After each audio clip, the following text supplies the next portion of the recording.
This video contains news and analysis related to a recent terror attack in Kashmir. The content may include sensitive visuals and discussions that could be distressing to some viewers. Viewer discretion is advised. We strongly condemn all forms of violence and terrorism. The purpose of the content is solely to inform and create awareness based on verified reports. Top quality और consistent performance के लिए सिर्फ silver pump नाम याद रखना। ज्योति रानी মালহোত্রা এই মুহূর্তে এই নামটা দেশ জুড়ে শুধু নয় বিদেশেও ট্রেন্ডিং। তার কারণ এই জ্যোতি রানী মালহোত্রাকে নিয়ে গোয়েন্দাদের কাছে একটার পর একটা তথ্য সামনে আসছে এবং সবকটা তথ্যকে বিস্ফোরক তথ্য বলতে পারেন। পাকিস্তানে গিয়ে লস্করি তৈবার কাছে নাকি প্রশিক্ষণ নেন জ্যোতি। মুরিদকেতে লস্করি তৈবার প্রধান যে প্রশিক্ষণ কেন্দ্র আছে সেখানে জ্যোতি রানী মালহোত্রা গিয়েছিলেন। 14 দিন তিনি মুরিদকেতে ছিলেন বলে জানা যাচ্ছে। আর সেখানেই গুপ্তচর বৃত্তির ট্রেনিং দেওয়া হয় জ্যোতি রানী মালহোত্রাকে। প্রশিক্ষণ শেষ হয়ে যাওয়ার পর একটা বিশেষ অভিযানে ভারতে তাকে ফেরত পাঠানো হয়েছিল। তবে সেই অভিযান শুরুর আগেই তাকে হিসার পুলিশ গ্রেফতার করে নেয়। জিজ্ঞাসাবাদে জ্যোতির সেই সফরের কথা তিনি স্বীকার করে নিয়েছেন বলে জানা যাচ্ছে। আমার সহকর্মী সুপ্রিয় এই মুহূর্তে আমার সঙ্গে রয়েছেন সরাসরি। সুপ্রিয়, একটার পর এক তথ্য সামনে আসছে এবং প্রত্যেকটাই কিন্তু বিস্ফোরক।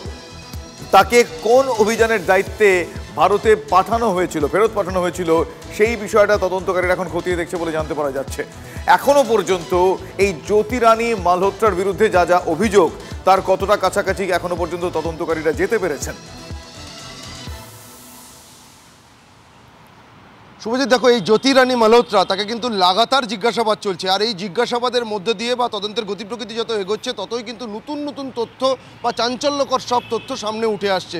আর ঠিক তেমনই একটা তথ্য যে এই জ্যোতি রানী মালহোত্রা ট্র্যাভেল ব্লগার হিসাবে সে যে দেশের বিভিন্ন প্রান্তে বিভিন্ন রাজ্যে একবারে সাধারণ ইউটিউবার হিসেবে ঘুরে বেরিয়েছেন এমনটা কিন্তু মনে করছেন না তদন্তকারীরা। তার এই ঘুরে বেড়ানো বা ছবি তোলা, ভিডিও তোলা এর নেপথ্যে অন্য কোনো উদ্দেশ্য ছিল এমনটাই কিন্তু অনুমান করছেন তদন্তকারী আধিকারিকরা।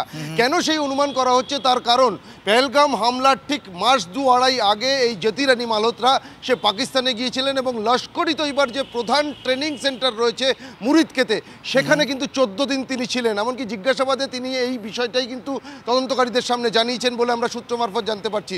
তবে শুধুমাত্র 14 দিন সেখানে থাকা নয়, তাকে বিশেষ প্রশিক্ষণ দেওয়া হয়েছিল চরবৃত্তি করার জন্য, এমনকি সাধারণ মানুষের মধ্যে মিশে কিভাবে বিভিন্ন তথ্য সে সংগ্রহ করতে পারে বা তাদের প্রয়োজনীয় তথ্য পাঠাতে পারে এ ধরনের যাবতীয় প্রশিক্ষণ কিন্তু তাকে দেওয়ার পর তাকে ফেরত পাঠানো হয়েছিল ভারতে। আর শুধুমাত্র কিন্তু এই জ্যোতি রানী মালহোত্রা সে একাই এই বিশেষ অভিযানের জন্য ভারতে ফেরত এসেছিলেন এমনটা নয়। তদন্তকারীরা আরও যেটা জিজ্ঞাসাবাদের মধ্যে দিয়ে বা বিভিন্ন তথ্য অনুসন্ধানের মধ্যে দিয়ে জানতে পেরেছেন বলে সূত্র মারফত আমরা জানতে পারছি যে জ্যোতির সঙ্গে আরও 20 জন মিডিয়া যারা সোশ্যাল মিডিয়া ইনফ্লুয়েন্সার রয়েছে তারাও কিন্তু এই বিশেষ অভিযানের মধ্যে ইনভলভ রয়েছেন। তাদের প্রতিও কিন্তু এখন নজর রয়েছে গোয়েন্দা সংস্থার আধিকারিকদের। তবে কি বিশেষ অভিযানে জ্যোতিকে পাঠানো হয়েছিল, কি ছিল সেই পরিকল্পনা, সেগুলো কিন্তু এখনো পর্যন্ত সম্পূর্ণরূপে স্পষ্ট নয় বা তদন্তকারীরা জানতে পারেননি। আমরা যেটা সূত্র মারফত জানতে পারছি জিজ্ঞাসাবাদের মধ্যে। সুপ্রিয় আরো একটা বিষয় তোমার সঙ্গে যখন আমার এমনি কথা হচ্ছিল কিছুক্ষণ আগে, তুমি বলছিলে যে এই যে ইউটিউবে যে ভিডিওগুলো তারা দিতেন সেই ভিডিওগুলোর মধ্যেও বেশ কিছু বার্তা তিনি নাকি ওই ডিসগাইসে ছদ্মবেশে দিয়ে যেতে চাইতেন, এমনটাও কি জানা যাচ্ছে? দেখো, এমনটাই কিন্তু মনে করছেন তদন্তকারীরা। তার কারণ জ্যোতির মূল যেটা কাজ সে হচ্ছে ট্রাভেল ব্লগার হিসাবে। তার যে নিজের ইউটিউব চ্যানেল ছিল সেই চ্যানেলের জন্য সে বিভিন্ন জায়গাতে ঘুরে বেড়াতেন, বিভিন্ন জায়গায় যেতেন, আর সেখান থেকে কিন্তু সে ব্লগ করতেন, ভিডিও তুলতেন, ছবি পোস্ট করতেন।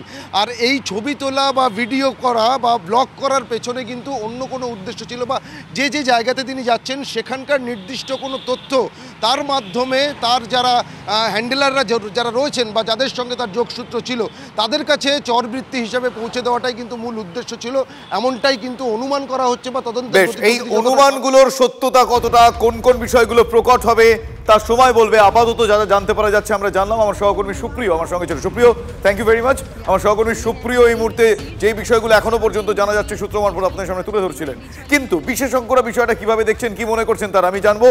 আমরা কথা বলেছিলাম কর্নেল দীপ্তাংশু চৌধুরীর সঙ্গে। কর্নেল চৌধুরী কি বলেছেন আমাদের শোনাবো এবার আপনাদের।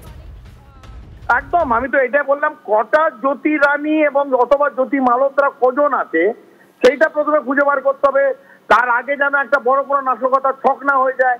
বড় একটা কোনো জঙ্গি, কারণ এরা তো ইনফরমার। এদের আমি পুরো অ্যাসেট এখনো বলতে পারবো না, যা ইনফরমেশন আছে এরা একটা deep informer, they are not asset. তো এরা কত বড় ভয়ঙ্কর ইনফরমেশন কোথায় কোথায় পাস করেছে, এইটা প্রথম আমাদের যারা আইবি রতে আছে তাদের এটা বার করতে হবে। এবং কত এরকম জ্যোতি ঘুরে বেড়াচ্ছে পশ্চিমবাংলায় অথবা ভারতবর্ষের এখানে, এই একটা গ্রুপ এই দিল্লির অ্যাসেম্বলি, দিল্লির আমাদের পাকিস্তান এম্বাসি থেকে যে পিআই ও দানিশের মতন কতজনকে হ্যান্ডেল করছিল, সেই ইউটিউবার হতে পারে, ইনফ্লুয়েন্সার হতে পারে, আর এটা একটা ভয়ঙ্কর